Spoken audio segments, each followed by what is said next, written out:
Akir Moasena Badai Decho Hun Sen, Prime Minister of Cambodia, respective ministers, secretaries of state, distinguished guests, members of the press. I'm delighted to be here this afternoon to welcome the arrival of 415,000 AstraZeneca vaccines. This British donation will support Cambodia in its vaccination rollout, allowing businesses to reopen, children to access education, and livelihoods to be restored. Since the start of this pandemic, the UK has led the way in efforts to protect humanity against this deadly disease. Over a year ago, the UK government funded the research, development and manufacture of the University of Oxford AstraZeneca vaccine on the basis that it would be distributed at cost around the world. This unprecedented model, which puts people squarely above profit, means over 500 million doses have been administered around the world. At the G7 summit in June, the UK committed to sharing a further 100 million vaccine doses. This bilateral donation is the start of us filling that commitment.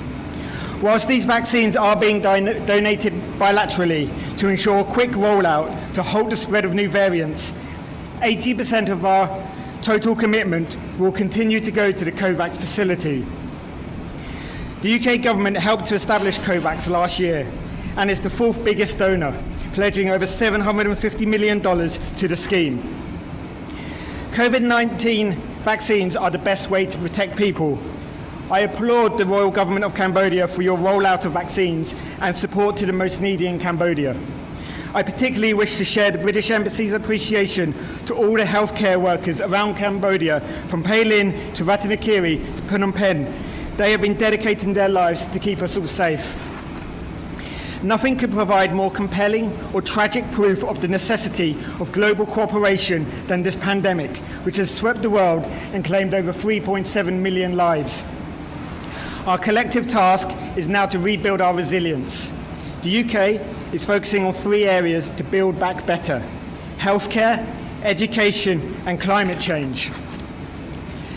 The UK has partnered with ASEAN to support their COVID-19 response fund to deliver a coordinated response for medical and equipment supplies, as well as strengthening the regional healthcare network. At the UK-Kenya Global Education Summit in London last week, the UK committed to support 1 billion children around the world, including here in Cambodia, over the next 5 years. At the same time as protecting the right to education, we must safeguard the environment our children will inherit. In November, the UK and Italy will co-host COP26 in Glasgow, Scotland, to push for a greener future. The UK has committed to double its climate vaccine contributions to $16 billion over the next 5 years to support countries, including here in Cambodia. Excellencies, the fight against COVID-19 will take time, and there will be new challenges. However, these vaccines, along with others, are a key step in reopening businesses, schools and restoring livelihoods. I am delighted that we, the UK government, have been able to partner with the Royal Government of Cambodia in this endeavour. In this pandemic, nobody is safe until everyone is safe. And lastly, I'd just like to say a big happy birthday to His Excellency the Prime Minister. Thank you. Welcome.